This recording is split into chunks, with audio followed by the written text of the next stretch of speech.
akhlak yang terakhir sebagai penutup, selain hubungan dengan Allah yang kita jaga, juga jaga hubungan dengan sesama. Saya akhiri, tersebut dalam hadis riwayat Muslim.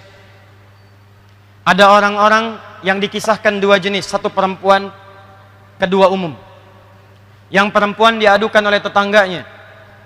Dia rajin salat, rajin puasa, rajin baca Quran, diadukan tetangganya kepada Nabi, ya Rasulullah, si fulanah ini bersikap begini. Dia senang mencela tetangganya, senang berselisih. Kata Nabi, hiya finnar. Dia kalau nggak tobat, masuk ke neraka. Kalau tidak tobat, masuk ke neraka. Disebutkan di hadis Muslim dari sahabat Abu Hurairah radhiyallahu ta'ala anhu. Perhatikan kalimatnya nih. Lihat kalimatnya. Nabi sedang kumpul begini dengan para sahabatnya, ditanya. Bertanya Nabi, atadrunal muflis, tahu nggak kalian orang yang bangkrut saat di akhirat? Kata sahabatnya, ya Rasulullah, al-muflisu fina ma la dirham lahu wa la mata'. Ya Rasulullah, orang bangkrut di antara kami yang sudah nggak punya uang sepeser pun, nggak ada aset sedikit pun. Uang nggak ada, aset nggak punya. Kata Nabi, perhatikan baik-baik kalimatnya. Al-muflisu min ummati, orang bangkrut dari umatku itu. Ingat, Nabi tidak menyebut umatnya Musa, bukan umatnya Isa, tapi umatku. Ada orang yang mengaku umat Nabi Muhammad disebut bangkrut oleh Nabi. Ya'ti yaumal qiyamati bi sholatin, datang di hari kiamat, salatnya begitu rajin dikerjakan saat di dunia. Wasiyamin, puasanya rajin. Wa zakatin, zakatnya tak tertunda. Wa ya'ti qad syatama hadza, cuman sayang dia suka mencela temannya yang lain. Wa qadzafa hadza, menuduh kawannya yang lain.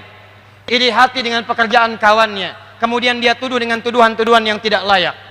Dengki dengan jabatan yang dipangku oleh kawannya.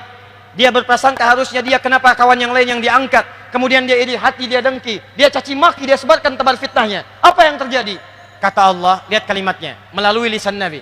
Tu'khadhu hadza min hasanati wa hadza min hasanati. Kalau ada orang salat kemudian dia menzalimi orang lain, mencacinya, maka pahala salatnya langsung dipindahkan kepada yang dicaci itu.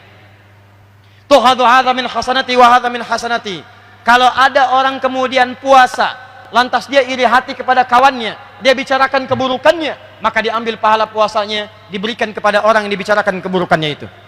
Fa in faniyat hasanatuhu, kalau habis kebaikannya, tersisa keburukannya, maka diambil dosa-dosa orang yang dizalimi itu, ditimpakan kepadanya dan dilemparkan ke dalam neraka. Maka akhlak yang kedua, tidaklah diutus Nabi Muhammad SAW kecuali untuk menyempurnakan hubungan baik kita dengan sesama.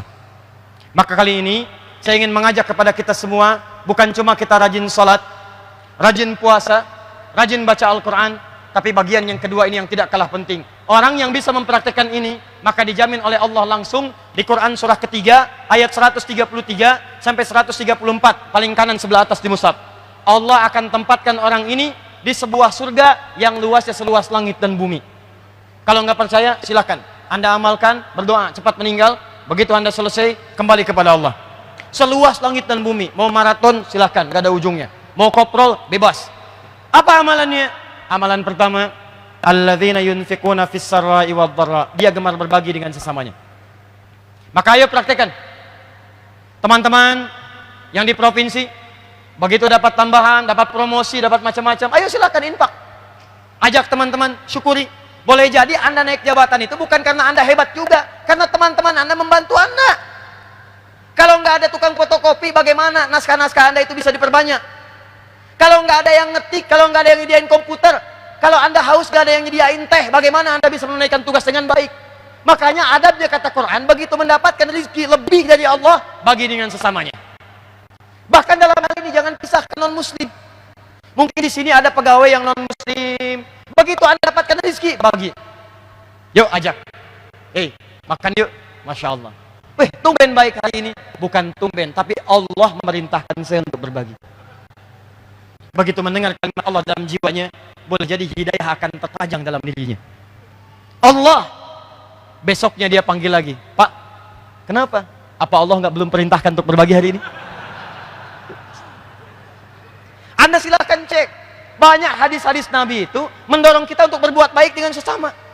Jika seorang makan makanan, masak makanan, baunya sampai ke tetangganya, maka berikanlah bagian tetangga itu, walaupun cuma kuahnya, hafal tuh dengan kuahnya.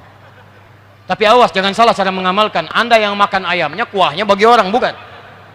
Dilihat bagaimana indahnya dalam Islam. Begitu Anda masak, sampai baunya ke tetangga, bagi, kata Nabi. Dia punya hak, dia merasakan baunya. Tapi saya tanya pada Anda, apakah Nabi mengatakan kalau tetangga Anda Muslim saja? Tidak. Ini Anda pulang nih, tetangga Anda samping ada yang Kristen, sampingnya lagi Hindu, sampingnya lagi Muslim. Anda pulang dari sini masak opor ayam, baunya ngalir ke semua rumah tadi. Yang Kristen dapat baunya, yang Hindu dapat baunya, yang Muslim dapat baunya. Nabi mengatakan bagi, jangan pisahkan mereka semua. Bagi satu-satu. Indah. Betapa tinggi nilai dalam Islam. Dan jangan dilewatin. Anda masak opornya, Kristen mah Hindu dilewatin. Islam yang dikasih. Keluar yang Kristen, Pak, opornya enak ya? Emang enak, Pak? Luar biasa. Cuman sayang, Bapak kafir. Oh, tidak. Kasih. Begitu Anda bagikan, maka dicatat pahalanya.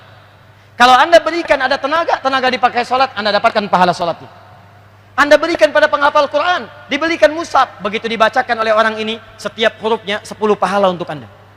Nih, modalnya 50.000. Simpan mushaf di masjid nih. Begitu Anda simpan, dibaca oleh seseorang, satu huruf aja, satu huruf, baca satu huruf, turun At-Tirmidzi nomor hadis 2910. Man qara'a harfan min kitabillah falahu asyru hasanat. Siapa yang baca satu huruf dari kitabullah, dia diberikan 10 kebaikan, 10 setiap hurufnya. Nah, Anda yang kasih mushafnya, begitu disimpan mushaf di sini, Allahu Akbar. Dia baca, Anda dapat transferan pahala. Dan hampir mustahil ada orang baca Quran cuma sehuruf. Nggak ada. Ini mushaf siapa yang kasih? Pak Gubernur. Ah, udah banyak pahalanya. Saya kasih sehuruf aja lah. Nun. Dah. Nggak bisa. Orang pasti bacanya itu banyak ayatnya.